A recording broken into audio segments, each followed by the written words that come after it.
I have made a gigantic Colin the caterpillar cake. It's his birthday, but it's also mine, so I thought, why not make a gigantic version of it? One of my childhood memories.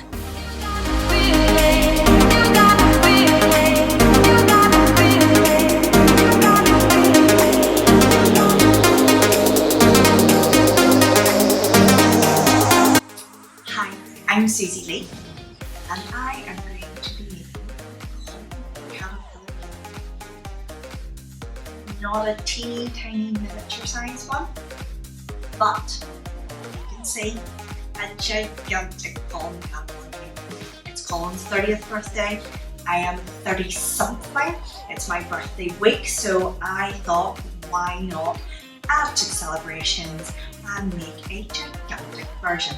This is to add to my giant crunchy and my Tunnets tea cake, which has just gone a little bit mad.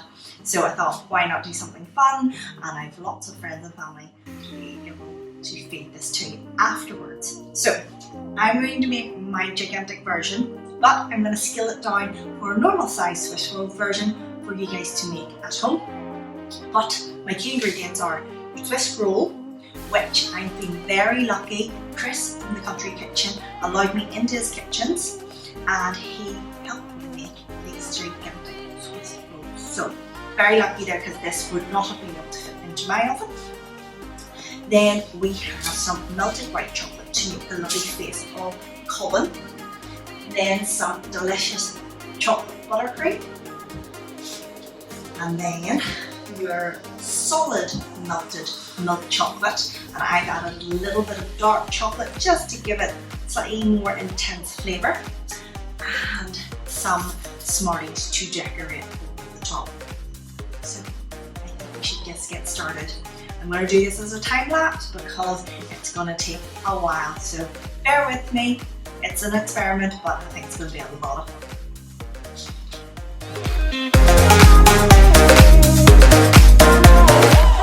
The buttercream is made of softened butter, icing sugar, cocoa powder, vanilla extract and milk. And it's the milk that gives it that really lovely creamy chocolatey taste.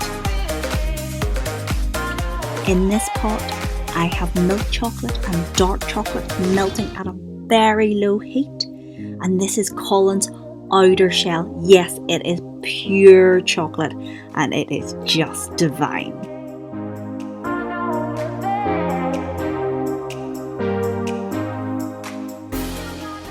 I'm using a Pyrex jug, but you can use a pot. I have melted white chocolate here at a very low heat, just so it's liquid. This is going to be Colin's face and also drizzle for the back of his body to just give it that final touch when you're decorating it and give it that wow factor.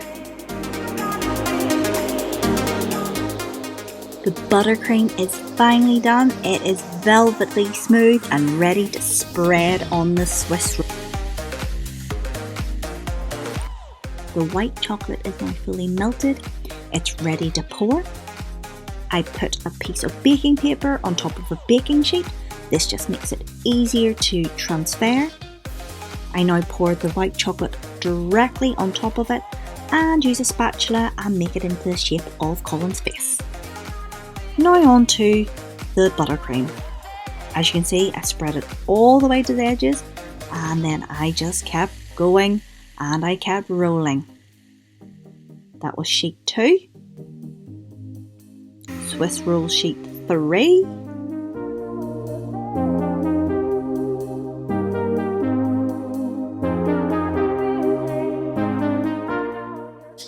So I had to take a mini stop there because I had to make more buttercream.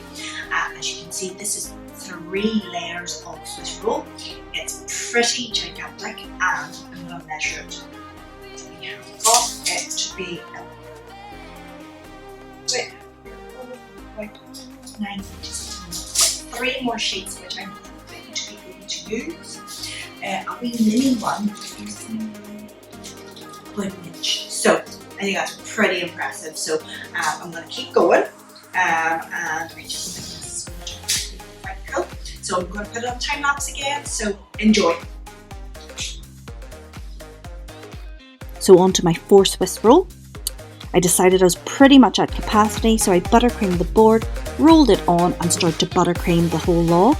Then with the 5th Swiss roll, I cut it into strips, and this gives Colin's characteristic ridges, which I really think look really effective. Then I poured the melted chocolate over the top, and this for me was the hardest part, to make sure that every little bit was covered. But for you at home, with the smaller recipe, you will be able to just pour the chocolate on and it will just glide over the edges. At this part, I was so happy. I was nearly there and it really was starting to look the part. So I'm just going to finish off the caterpillar face. I'm going to put 2 equals of chocolate here. I've heated through a spoon again so that the chocolate won't solidify. If you don't want to mess around with this, just get chocolate buttons or use your Smarties for the eyes instead. I think that looks pretty good. I'm going to now put that in the fridge again so these eyes dry out and are solid, so I can put this lovely piece on this side. And then the final touch is the Smarties for the decoration for the back. So yeah, nearly there. After 4 minutes. We're on the home straight, yay! So I decorated the caterpillar face a little bit more with some melted chocolate just to give it more definition. So I've got some white chocolate here melted. This is just for the final little bit of decoration. This has got dark chocolate against milk chocolate, but I'm going to go white just to make it pop, as I say. And then I'm going to scatter some Smarties on it and then put the final face on it. So really excited about this now because it's really coming together. It has been a labour of love, but it has been a lot of fun. Okay, let's go.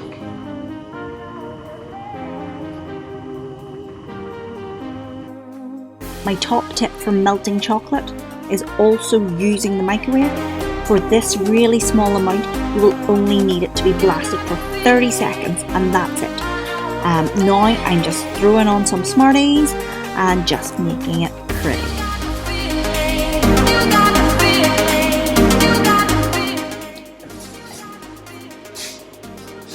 The final bit. I am pretty happy because it's a pretty epic bake now. As I said, I'm going to give you small instructions for a one size Colin caterpillar cake, not this size that can probably feed about 200 people, but by the by that I've got to people to eat this tomorrow. Hope you really enjoyed that because that was really a lot of fun for me too. Subscribe to Suzie Cooks on YouTube or to my website and you will be the first to know about any of the recipes, and I